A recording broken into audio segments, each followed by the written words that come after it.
hardworking, and selfless act of time and dedication. This plaque is awarded on Sunday, September 30, 2012, from Muslim Ummah of North America, New York. Oh, wow.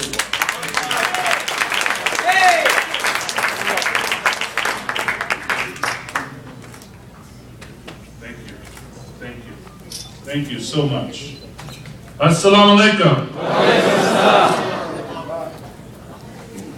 Assalamu alaikum. Shalom. Praise the Lord. What's up? Thank you for having me. I want to thank Muna. I want to thank Dr. Chaudhry and Brother Chaudhry. I want to thank Zaid Ramadan, Sister Aisha, Iman Talib, Madam the Queen herself, Queen of Brooklyn, Una Clark, her daughter, the princess. She's a queen in her own right. Yvette Clark, who is, that's my sister in Congress. One of my closest friends. And one of the things that I love about Yvette Clark is not only her beauty and her brilliance, we know that, that's obvious. But I love and respect the way she treats her mother. We are taught that paradise lies at the foot of the mother. That's right. And the way she talked about how her mother took her to meetings as a child, I can relate to that. I was raised by my grandmother. She was a state rep. She later became a state senator, then a trustee, and when I was an adult, she was a member of Congress. But I remember her dragging me to those meetings. And she said, sit here and hold my pocketbook. See, that's old school pocketbook. Hold my pocketbook and just listen. And I first was bitten by the political bug in 1984. We took a trip to San Francisco, and a gentleman by the name of Jesse Louis Jackson was running for president. Now, he didn't come out of that convention as a winner, but I went back to Indianapolis. 9 years old, Brother Hakeem, going on 10.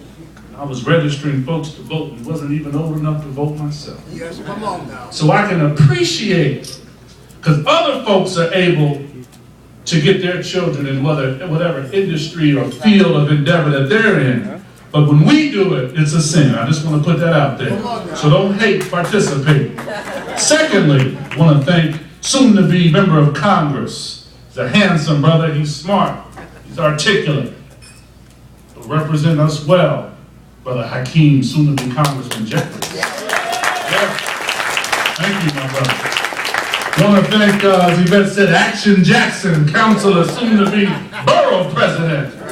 I want to thank you, brother, for teaming up with me in Brooklyn. Now, no disrespect to my congressional colleagues or my councilmatic colleagues, but, you know, I'm a proud Hoosier, but I'm an honorary New Yorker. Is that all right? Indiana's different. I don't have that 90-plus winnable district. I don't have that 70 or 60-plus winnable district. We're right at the margin. So if a super PAC lands down, they can toss the race. But I can come to New York to my friends and get support. I'll leave it there because this is a 501c3. But if it touches your heart afterwards, in the parking lot, off the premises, we can make something happen. Also, gotta thank the great scholar and sheikh himself, Dr. Suleiman Yang. Want to thank Brother Sheikh Mustafa. Have to thank Dr. Chaudhry, I said that before, Sister Aisha, Brother Rahman, Sister Fatima Shama, John Liu, Loretta Lynch, Abu Norzaman, and to each and every one of you. You know, I'm Zahir Udin, and if I forgot a name, blame my staff, but I do want to give a shout out to my sister in Brooklyn. Something special about Brooklyn. I love Harlem, I love Queens, I love Staten Island, I love Manhattan, I love the Bronx. But those Brooklynites are crazy. Debbie Almentasa and her husband. Thank you. You know, it is good to be here. Soon-to-be Congressman Jeffries mentioned the notion of a more perfect union. And I often tell this story. I'm reminded about a conversation,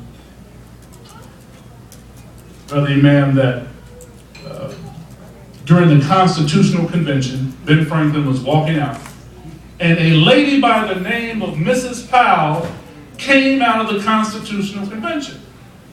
And she walked up to old Ben, Madam Clark, and said, "So Ben, what do we have?